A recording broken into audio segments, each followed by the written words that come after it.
ஐயா சிவாய நம்ம சொல்லுங்க. ஐயா சிவாய நமக ஐயா. சொல்லுங்க. அண்ணாமலை பாத்தீங்கன்னா ஒரு 2 நாளைக்கு முன்னால இந்த மாட்டு சாணம் அள்ளுற மாதிரி சரி. டீம் கொடுக்குற மாதிரிலாம் ஒரு போட்டோ போட்டிருந்தாரு. வீடியோ.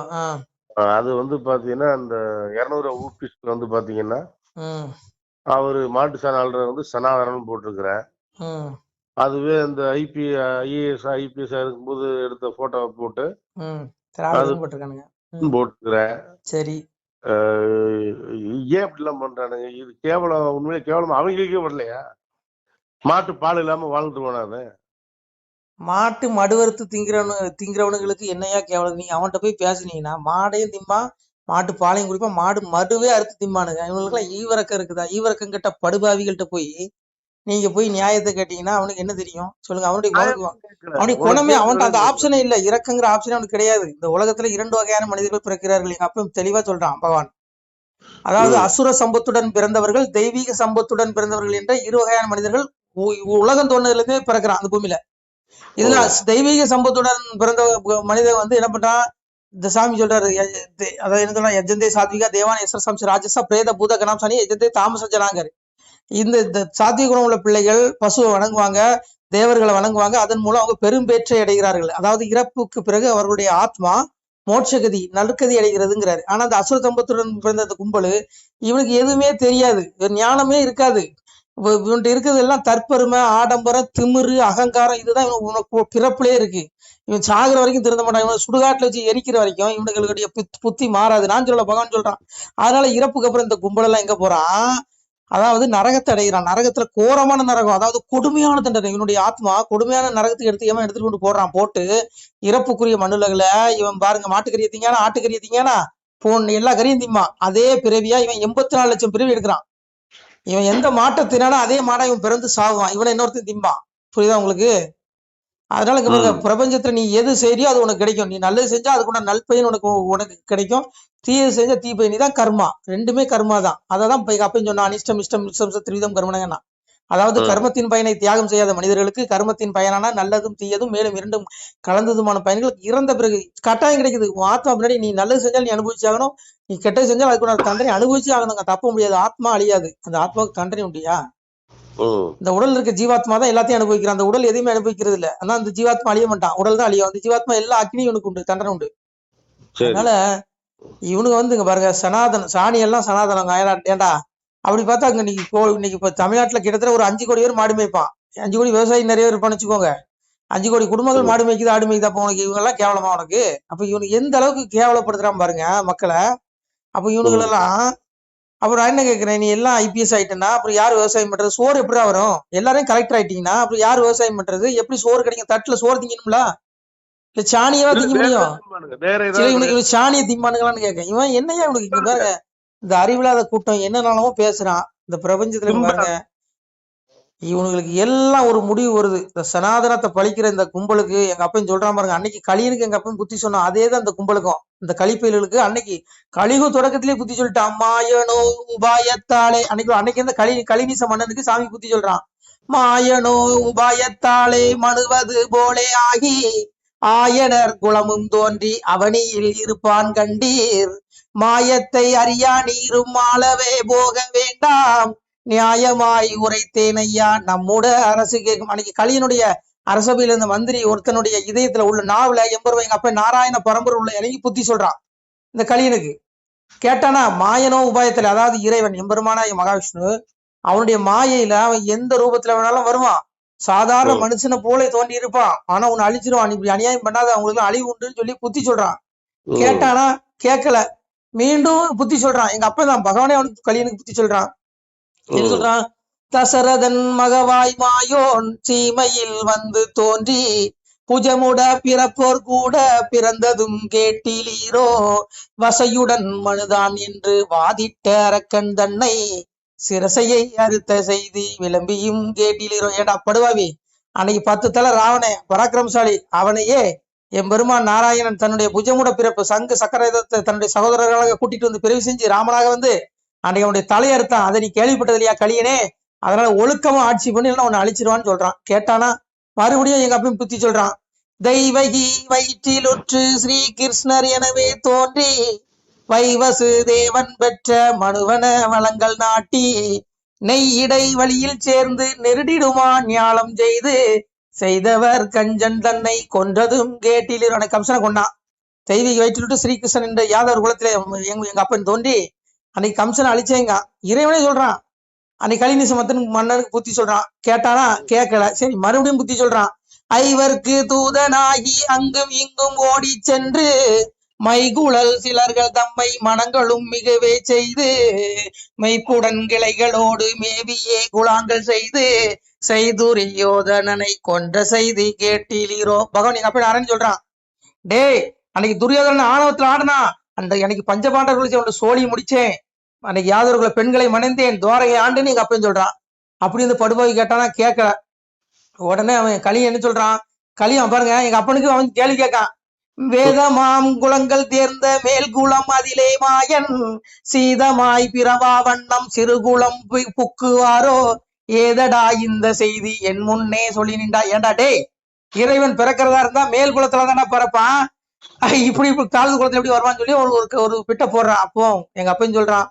பாருங்க, அதாவது அது நான் அந்த வரிகள் சொல்லக்கூடாது, அதுல நிறைய ஜாதி பேர்கள் சொல்லக்கூடாது, அதனால நான் தவிர்க்கேன். அதனால என் அப்பன்னு சொல்றான். அதுக்கு அர்த்தம் என்னன்னா, நான் எல்லா ஜாதியிலும் வருவேன், எல்லா ஜாதி பிள்ளைகளும் என்னுடைய பிள்ளைகள்ங்க, எல்லா குலத்திலும் நான் வந்திருக்கேங்க. அதனால அந்த ஜாதி பேர்கள் சொல்ல விரும்பல. சரி, அதை தவிர்க்கிறேன். சரியா? சரி. அதனால இங்க பாருங்க, இது இந்த யுகம் அழியறதுக்கு நாள் நெருங்கிட்டு. அன்னைக்கு கலியனுக்கு எங்க அப்பா புத்தி சொன்னா அவன் கேட்கல. கலிநீச மன்னன் துரியோதனுடைய 7வது பிறவி. அப்போ அந்த எங்க அப்பா நாராயணன் சொல்றான். அதாவது எங்க அப்ப நாராயணனுக்கு கோவம் வந்துருச்சு. உடனே என்ன சொல்றான்? ஆணையும் படையும் உந்தன் அரண்மனை கோவில் காலும் சேனையும் குடையும் வியாழ செல்வமும் சிறப்பு எல்லாம் ஏனமும் தோத்து நீ எரிந்து நீ கரிந்து சாவாய், நான் இதை சொல்லவில்லை, நாரணர் உரைத்தான் என்றான். எம்பெருமா நீங்க அப்பன்னு சொல்றான். டே, உன்னுடைய ஆணை படை சேனை தலங்கள் எல்லாம் அழிஞ்சு நீங்க எல்லாம் இந்த சேனை இந்த அரசாட்சியே இருக்காதுடா அப்படின்னு சொல்றான். ஏன்னா கலியனு கழிவிட்டான், மன்னராட்சிங்கிறது இருக்காதுன்னா. அதே மாதிரி பாருங்க, இன்னைக்கு எங்கேயாவது குதிரைப்படை சேனைப்படைன்னு வச்சு மன்னராட்சி எங்கேயாவது இருக்குதா? சொல்லுங்க, இருக்குதா?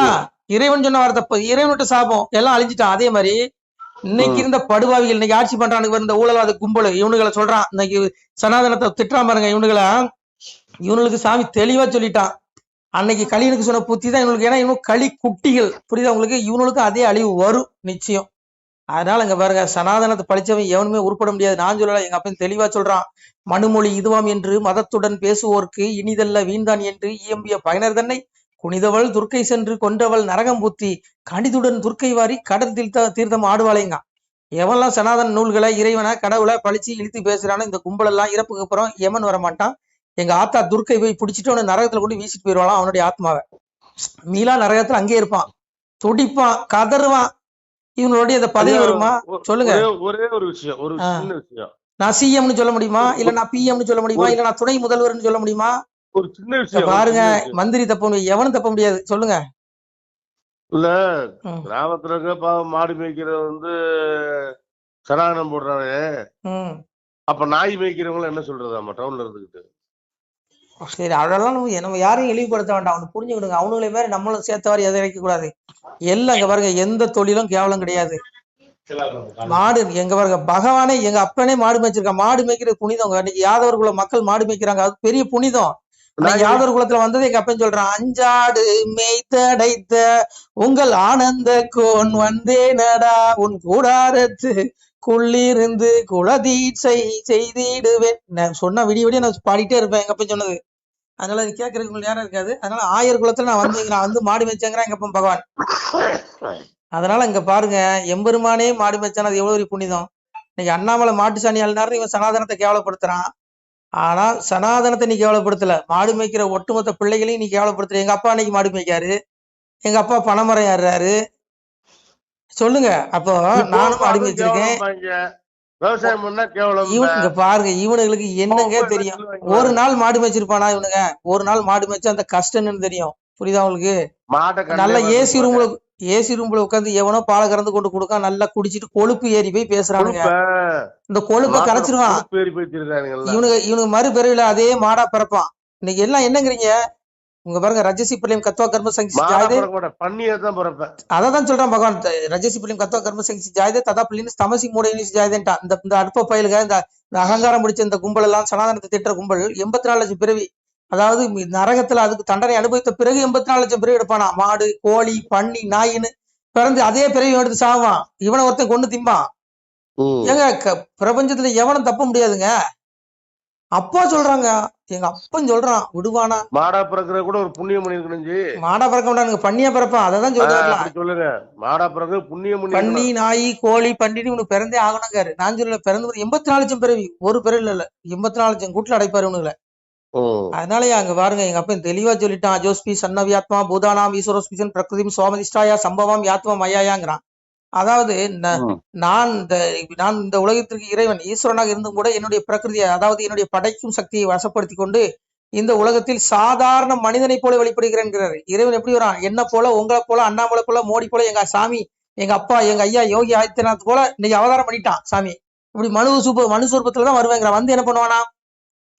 யதா யதா ஹி தர்மஸ்ய அகில நிர்பவதி பாரத வித்வானமா தர்மஸ்ய ததாத்மானாம் சுஜ்ஜாமிகம் பரித்ராணாய சாதுனாம் விநாசாய சதுஸ்கிருதாம் தர்ம சம்ஸ்தாபனாதாய சம்பவாமி யுகேங்கிறான். அதாவது நான் பாவ செயல் புரியும் துஷ்டர்களை அழிப்பதற்காகவும் தர்மத்தை நிலைநாட்டுவதற்காகவும் நான் ஒவ்வொரு யுகந்தோறும் வரேங்கிறான். எங்க அப்பா வந்துட்டான், ஆதித்யநாத் ரூபத்துல அங்க இருக்கான், ஆட்சி பண்ணிட்டு இருக்கான். எங்க ஊபில, உத்தரப்பிரதேச. புரியுதா உங்களுக்கு? ஆனா இறைவன் வந்துட்டாங்க, இறைவனுடைய அவதாரம் நடந்து விட்டதாதான் எங்க அப்பா அன்னைக்கு சொன்னா, பாண்டவர் தமக்காய் தோன்றி பகைதனை முடித்து மாயோன் வீண்டிய கலியன் வந்த விசனத்தால் கையிலேயே சாண்டவர் தமக்காய் இந்த தரணியில் வந்த நியாயம் ஆண்டவர் அருளிச்செய்ய அம்மானை எழுதிட்டு. எங்க அப்பன் பரம்பரை சொல்றான், அவன் திருவாயால சொல்றான், பிள்ளைகளே அன்றைக்கு துரியோதனுடைய அநியாயம் தாங்க அவனை கொன்னு கொலைய உருவி பஞ்சமானவர்களுக்கு குருநாடு பட்டம் சுட்டினேன். இதே துரியோதனுடைய ஆத்மா 7வது பிறப்புக்காக ஈஸ்வர சிவபெருமா கலியனாக அவனை பிரிவு செஞ்சு பூமிக்கு வரத்தை கொடுத்து அனுப்பிட்டான். இப்பவும் சாதுக்கள் கஷ்டப்படுறீங்க அந்த கலியனுடைய ஆட்சியில. அதனால அப்பா அவதாரம் பண்ணி வந்து உங்க சாதுக்களை காப்பேன்னா இன்னைக்கு வந்துட்டான். புரியுதா? நம்ம பூமிக்கு வந்ததே நம்ம ஆத்மா உய்வடைவதற்காகத்தான். இறப்பு நமக்கு எப்ப வேணாலும் வரலாம், மரணம் வாசக்கதவை எப்ப வேணாலும் தட்டும். அதனால அப்பாவை தேடிக்கணுங்க, மோட்சத்துக்கு வழி தேடுங்க. உடல் மரணம் எப்ப வேணாலும் நடக்கும், நொடிக்குள் முடிந்து விடும் விஞ்சைகள் இங்க இருக்க நோகதே திருமணி சொன்னீங்க. ஒரு கண பொழுதாயா இந்த வாழ்க்கை முடிஞ்சிடும். அதனால அப்பாவை தேடுங்க, நம்ம பரமபதத்துக்கு போயிடணும். அப்பாவுடைய அந்த உண்மையான அந்த நித்திய வீட்டுக்கு போகணும். பாக்கியம் கொடுப்போம் நாமும் பலனுடன் வாழுவோருக்கு நோக்கிய கருணை உண்டாம் நோயிலா தெரிந்து வாழ்வார் தாக்கிய வாசகத்தின் தன்மையை நம்புவோருக்கு வாக்கிய வைகுண்ட வீடு வந்தவர் வாழ்வார். நமக்கு வீடு அங்க இருக்குப்பா, பரத்துல இருக்கு. நம்ம வீடு இது கிடையாது. பூமி வந்து நமக்கு பாலம், நம்ம கர்மவினியை தொலைக்க வந்த இடம். நம்ம அப்பாவை தேடும், அப்பாவடையணும். அதுக்குள்ள அப்பாவை தேடுங்க. நீங்க அப்பாவை தேடினா உங்களுக்கு மோட்சம் கிட்டும். அதனால மனசுல எப்பவும் அப்பா நினைச்சிட்டு இருங்க. நீங்க கோயில போய் உளுந்து கும்பிடணும், புரண்டு கும்பிடணும் அப்படின்னு அவசியமே இல்லை.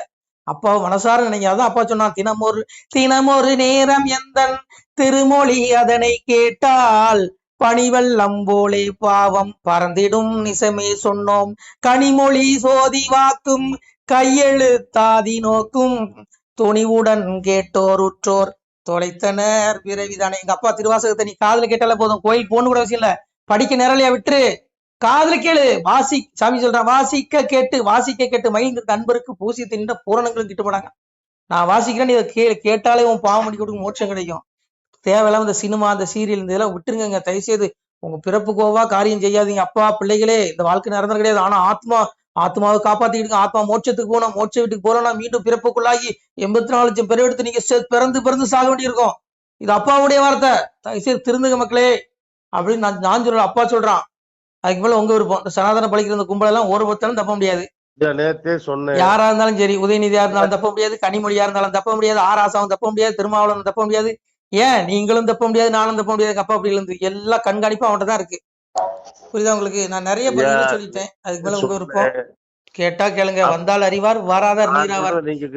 ஏதோ ஒரு லூசு பைத்தியக்காரன் புலம்புறான்னு நீங்க நினைச்சீங்கனாலும் இதை கேட்டாலே உங்க பாவம் மன்னிக்கப்படுது. அப்பாவுடைய வார்த்தை இது. நமசிவாய. திருச்சிட்டம்பலம். சிவாய நம. திருச்சிட்டம்பலம், தில்லையம்பலம், பொன்னம்பலம். சிவாய நம. உறவுகளே, சிவ அன்பர்களே, தற்போது தாங்கள் இந்த வீடியோவில் பார்க்கக்கூடிய இடத்துல ஒரு சிவாலய திருப்பணி ஒன்று நடந்து கொண்டிருக்கிறது. இந்த இடத்துல பார்த்தீங்கன்னா முன்பு ஒரு காலத்தில் ஒரு சிவாலயம் இருந்திருக்குது. அதாவது இந்த ஏரியா இப்போ ஒரு தென்னை மரங்கள், பனை மரங்கள் சூழ்ந்த காடாக இருக்கிறது. முன்பொரு காலத்தில் இங்கே ஒரு ஊர் இருந்ததாக சொல்கிறாங்க. ஆனால் இப்போது சுற்று வட்டாரத்தில் 5 கிலோமீட்டர் சுற்றுலா ஊரே கிடையாது, காடு. இப்போ இந்த இடத்துல ஒரு சிவாலயம் அமையிருக்கிறது. இந்த சிவாலயத்தில் இருந்த அந்த சாமியுடைய திருமணியை எடுத்து வச்சிட்டோம். திருப்பணி முடிஞ்சதுக்கப்புறம் பிரதிஷ்டை பண்ண இருக்கிற உறவுகளே, தற்போது இந்த வீடியோ பார்க்கக்கூடிய உறவுகள் தங்களால் முடிந்தால் ஒரு சின்ன உதவி செஞ்சு கொடுங்க. எங்கள் இடத்துல பொருளாதாரம் இல்லை, அதனால் பார்த்திங்கன்னா அந்த வேலையெல்லாம் அப்படியே நின்று போச்சு. பாருங்கள், இந்த அப்படியே பாதியிலே நிற்கிது இந்த சிவாலய திருப்பணி வந்து. பக்த கோடிகள், அன்பு உள்ளங்கள், தயவுசெய்து நீங்கள் உதவி செய்ய விருப்பமுள்ள உறவுகள் உதவுங்க. உங்களுக்கு கோடி புண்ணியம் கிடைக்கும். இந்த சாமியோடைய அருள் அனுகிரகம் உங்களுக்கு கண்டிப்பாக கிடைக்கும். இது வந்து ஒரு புகழ்பெற்ற சிவாலயம்னு கூட சொல்லலாம். சாமியோட திருமேனியை எடுத்து வச்சிட்டோம். இந்த இடத்துல பார்த்திங்கன்னா ஒரு வாசி தண்டம் இருக்குது. அந்த காலத்தில் ஒரு முனிவர் யாரோ தவம் செஞ்சுருக்காங்க. அவங்களுடைய வாசி தண்டம் அவர் திருக்கரங்களால் எழுதின ஓலைச்சுவடி கூட இன்றும் இருக்குது, இன்னும் பாதுகாக்கப்பட்டு வருது. அது கோயில் திருப்பணி முடிஞ்சதுமே அதையும் நாங்கள் அந்த வழிபாட்டுக்கு வச்சுடுவோம். இந்த சிவாலய திருப்பணி வந்து சாமி திருநாமம் வந்து முக்தீஸ்வரர் அப்படிங்கிற திருநாமத்தில் வழங்குறாரு. நெல்லை மாவட்டம் நாங்குநேரி தாலுகாவில் இந்த சிவாலயம் அமைய இருக்கிறது உறவுகளே. இந்த வீடியோ பார்க்கக்கூடியவங்க ஒரு 2 பேருக்காவது கொஞ்சம் ஷேர் பண்ணுங்கள். இந்த வீடியோ பார்க்கக்கூடிய யாராவது ஒரு சின்ன உதவி செஞ்சால் இந்த ஆலய திருப்பணி வந்து கண்டிப்பாக நாங்கள் வெற்றிகரமாக முடிச்சுடுவோம். பாருங்கள், அந்த வேலை எல்லாமே அப்படியே நிற்கிது. கல்லெல்லாம் இறக்கி போட்டிருக்கோம். இன்னும் நிறைய கற்கள் தேவைப்படுது. சுவாமியோடைய அந்த திருக்கோபுரம் பார்த்திங்கன்னா லிங்க வடிவிலே அமைக்க இருக்கிறோம். உதவுங்கள் உறவுகளே. உங்களுக்கு அப்பா சிவபெருமானுடைய அருள் நிச்சயம் கிடைக்கும். எம்பெருமான் சொல்வான், வாழுவீர் தாழ்வில்லாமல் மக்களும் கிளைகள் கொஞ்சி நாளுமே மகிழ்ச்சியை கூர்ந்து நலமுடன் வாழும்போது நீளுமே எனது செங்கோல் நீதியும் நெறிபோல் வந்து ஆளுமே உங்கள் தன்னை அன்புடன் அலையாவண்ணம். உங்களை எம்பெருமானுடைய அப்பாவுடைய திருவாசகத்தாலேயே வாழ்த்துறோம் உறவுகளே. ஆணுடன் பெண்ணும் பெற்று அதிகமாய் செல்வமாகி தானுடன் நினைவுமுற்று தர்மமும் நெறியும் கற்று வேணும் நீள் காலமெல்லாம் வெள்ளியர் உடனே வாழ்ந்து போனுதல் கமலநாதன் பொற்பதம் பெற்று வாழ்வீர். அந்த ஈசனுடைய பொற்பதம் நிச்சயம் கிடைக்கும். உங்களுக்கு இகத்திலும் சுகம், பரத்திலும் சுகம். உங்களுடைய கர்ம வினைகள் மன்னிக்கப்பட்டு உங்களுக்கு நிச்சயம் மோட்ச வீடு கிடைக்கும். இகத்தில் பூரண ஆயுளுடன் நோய் நொடி இல்லாமல் வாழ்ந்து நீங்கள் பரவாழ்வும் பெறுவீர்கள் உறவுகளே. மக்களே, நீங்கள் எல்லாம் வாழ்பொன்னம் பதியிற் சென்று முக்கியமான யுகநில மதிலே தன்னால் கக்கிய பொன்கள் ஸ்வர்ணம் கைமணம் குளிர அன்னம் பொக்கிஷம் நிறைய வைத்து புகழ உண்டு இனிதாய் வாழ்வீர். இந்த இகவாழ்வும் பரவாழ்வும் உங்களுக்கு சுகப்பட அப்பன் ஈசனர்களால் வாழ்த்துகிறோம். இந்த திருப்பணிக்கு உதவி செய்ய ஒரு ஜிபே எண் சொல்கிறோம். இந்த எண்ணில் நீங்கள் உதவலாம்.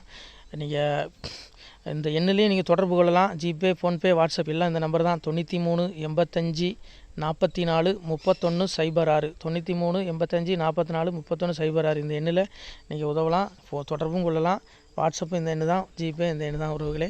முடிந்தளவுக்கு 2 பேருக்காக ஷேர் பண்ணுங்கள். இந்த வீடியோ பார்க்கக்கூடிய யாராவது ஒருத்தர் சின்ன உதவி, நீங்கள் வந்து பெரிய அளவில் செய்யணும் கூட, நீங்கள் ₹1 நீங்கள் தந்தாலும் மனசார வேண்டி ஏற்றுக்கிறோம் உறவுகளே. உதவுங்கள். முடிஞ்ச அளவுக்கு கொஞ்சம் ஷேர் பண்ணுங்கள். நன்றி. சிவாய நம. திருச்சிற்றம்பலம், தில்லையம்பலம், பொன்னம்பலம். உறவுகளே, நம்ம இந்த இடத்துல வாழ்ந்து மறைந்த ஒரு சித்த மகாபுருஷர் பயன்படுத்திய பல 100 ஆண்டுகளுக்கு முன்பு உள்ள வாசி தண்டம் ஒரு சித்த மகாபுருஷர் பயன்படுத்தியது. அவர் திருக்கரங்களால் எழுதிய அந்த ஓலைச்சுவடி கூட பாருங்கள், இன்னும் பாதுகாக்கப்பட்டு வருது. இந்த சிவாலயம், நம்முடைய இந்த சிவாலய திருப்பணி முடிந்ததுமே எம்பெருமான் அவர் எழுதிய அந்த சிவனை பற்றி புகழ்ந்து எழுதிய அந்த பாடல் வரிகள் இதில் இருக்குது. இந்த வாசி தண்டம் அவர் பிரதிஷ்டை செய்த அந்த லிங்க திருமேனியையும் இந்த இடத்துல நாம் இந்த ஆலயம் கட்டி நாம் பிரதிஷ்டை செய்திருக்கிறோம். அனைவரும் இந்த ஆலய பிரதிஷ்டைக்கு கண்டிப்பாக வரணும். முடிஞ்ச அளவுக்கு வீடியோ பார்க்குறவங்க உதவி பண்ணுங்கள் உறவுகளை. பொருளாதாரம் இல்லாமல் திருப்பணி நின்று போச்சு. முடிஞ்ச அளவுக்கு ஷேர் பண்ணுங்கள், உதவுங்க. நன்றி. நம சிவாய. திருச்சிற்றம்பலம், தில்லையம்பலம், பொன்னம்பலம். இந்த புண்ணிய பலன் தங்களுக்கு கோடான கோடியாக வரும் உறவுகளை. நம சிவாய.